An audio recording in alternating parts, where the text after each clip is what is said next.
Hi friends, இன்றைக்கி நம்ம வீட்டிலேயே எப்படி பன்னீர் செய்யலாம்னு சொல்லி தான் பார்க்க போகிறோம். இன்றைக்கி நான் 1 லிட்டர் பால் எடுத்திருக்கேன். 2 லெமன் எடுத்திருக்கேன். இந்த லெமனை வந்து நம்ம கட் பண்ணி சாறு பிழிஞ்சு வச்சுக்கலாம். 2 லெமன் இருக்குது.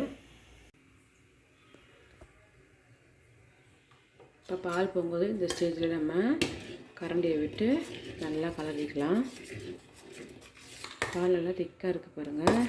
திக்கான பால். தண்ணி ஊற்றாம தான் இதை செய்யணும் நம்ம. இப்போ இதில் லெமன் ஜூஸ் ஊற்றிட்டோம் பாருங்கள். நல்லா திரிய ஸ்டார்ட் ஆகுது. தெரியுதுங்களா? தண்ணி திரிஞ்சு வருதுங்களா? இதான் நல்ல ஒரு கன்சிஸ்டன்சி பாருங்கள். தெரிஞ்சிச்சு பாருங்கள், பால் தெரிஞ்சிச்சு. உங்களுக்கு சூப்பரான பன்னீர் நல்லா மேலே வர ஆரம்பிச்சிடுச்சு. இது பாருங்கள் பன்னீர்.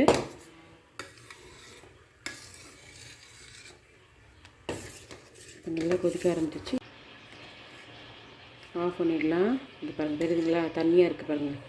இந்த தண்ணியாக இருக்கும் போது நம்ம இப்போது ஆஃப் பண்ணிடலாம். நம்மளுக்கு பன்னீர் ரெடி ஆகிடுச்சு. இப்போது அடுப்பா இந்த மாதிரி வடிகட்டி எடுத்திருக்கேன். வெள்ளை துணி எடுத்திருக்கேன். இந்த துணியை கொஞ்சம் ஈரத்தில் நனைச்சிட்டு இப்போ இதில் நம்ம போட போகிறோம். இந்த துணியை இந்த மாதிரி போட்டுட்டு இந்த மாதிரி போட்டுக்கணும். போட்டுட்டு ஒரு பாத்திரத்துக்கு மேலே இதை இப்படி வச்சுக்கலாம்.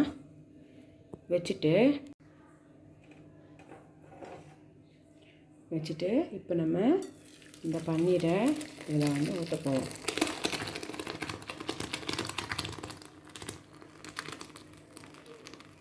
இப்போ இதில் பச்சை தண்ணியை ஆட் பண்ணிக்கலாம். ஏன்னா இதில் அந்த லெமனுடைய இதெல்லாம் போகணும்.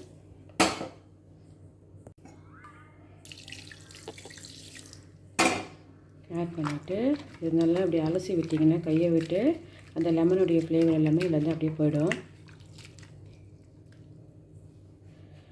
இப்போ க்ளீனாக அலசியாச்சு. இப்போ என்ன பண்ணணுன்னா, இந்த துணியால்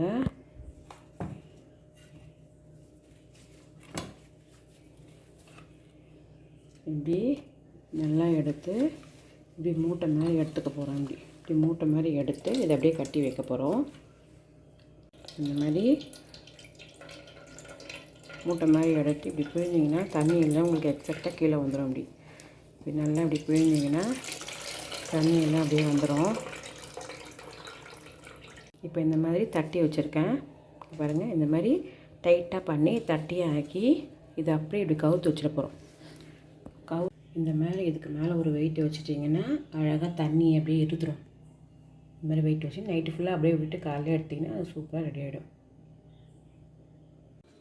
இப்போது அடுத்த நாள் காலையில் நம்ம இந்த பன்னீரை பிரிக்கலாம்.